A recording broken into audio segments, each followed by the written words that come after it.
पत्रकार हा असंघटित घटक आहे, त्यांच्यासाठी उत्पन्नाची व्यवस्था करण्याची गरज आहे। केंद्र सरकारने पत्रकारांसाठी पेन्शन योजना आणली आहे। त्यासाठी दर महिन्याला 210 रुपयांचा विमा हप्ता आम्ही भरणार आहोत। त्याद्वारे दर महिन्याला 5000 रुपये पेन्शन मिळतील। या माध्यमातून बळ दिलं जात असल्याचे प्रतिपादन राज्याचे उच्च तंत्र शिक्षण तथा जिल्ह्याचे पालकमंत्री चंद्रकांत पाटील यांनी केले। राज्यातील विविध ट्रस्टकडून पैसे आणून पत्रकारांच्या मुलांचं शिक्षण आणि आरोग्य विमा उतरवण्यात येईल असंही त्यांनी जाहीर केले। संजय भोकरे ग्रुप ऑफ इन्स्टिट्यूट्समध्ये महाराष्ट्र राज्य पत्रकार संघ मुंबई डिजिटल मीडियाचे राज्यस्तरीय अधिवेशनाचा समारोप उच्च तंत्र शिक्षण तथा जिल्ह्याचे पालकमंत्री चंद्रकांत दादा पाटील यांच्या उपस्थितीत झालाय।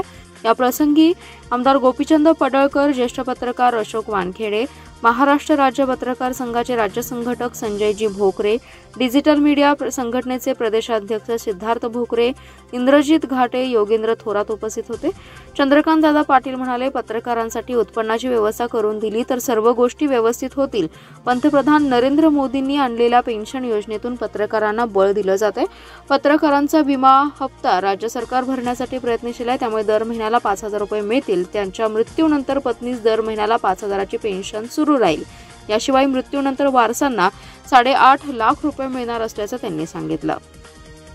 आणि लोकसहभागातून त्या ट्रस्टमध्ये पैसे पुरेसे आणून प्रामुख्याने पत्रकारांच्या मुलींची शिक्षण आणि पत्रकारांच्या घरच्यांची आजारपण कार्ड काढणं, विमा उतरवणं हा एक भाग झाला। तर त्यावर मी एक वाक्य बोलणार आहे, एक प्रॅक्टिकल प्लॅन माझ्यासमोर आहे।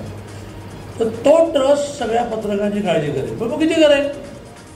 तुम्ही ताकद तर बघा आमची, तुम्ही एक ट्रस्ट करा आणि दर महिन्याला, दर आठवड्याला येणारे प्रपोजल्स तुम्हीच तुमच्या कमिटीने त्याची स्क्रुटिनी करायची आणि त्या स्क्रुटिनीमधून मांडायचं की बा हे आमचे पत्रकार आहेत, त्यांची मुलगी पॉलिटेक्निकला शिकते, तिला फी भरायची आहे, तिला 38,000 रुपये लागणार आहेत। पद्धत अशी राहील की ट्रस्ट डायरेक्ट त्या कॉलेजवर RTGSने पैसे वाढेल।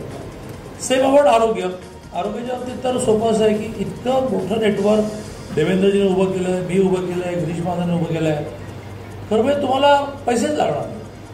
मग सुरुवातीला पेशंट आला, पत्रकाराचे नातेवाईक आले की त्या नातेवाईकाला कुठल्या स्कीममध्ये बसवता येईल असं प्रयत्न करून मी तर एक पोर्टल डेव्हलप, ज्या पोर्टलमध्ये कुठलाही पेशंट आला की ती सगळी माहिती आम्ही टाकून देतो आणि त्या पोर्टलशी कनेक्ट असणाऱ्या अनेक दानशूर व्यक्तींना ही सवय लागून गेली की दादाचा पोर्टलवर आलाय ना तर आपले 25,000, 50,000, 1 लाख टाकायला सुरुवात करायची।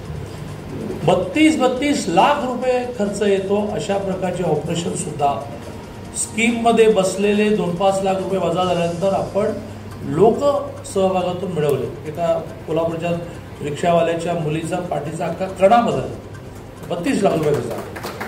तर मला असं वाटतं की आपल्याला उत्पन्न स्वतःचं किती मिळेल, त्यातून आपल्याला आपल्या सेव्हिंगमधून मुलीचं लग्न करता येईल का, सेव्हिंगमधून आईवडिलांचा वैद्यकीय खर्च बघता येईल का, सेव्हिंगमधून मुलीचं शिक्षण करता येईल का, त्याचं सेव्हिंग चांगलं आहे त्याने ते करावं, तो कशाला कोणाकडे येईल।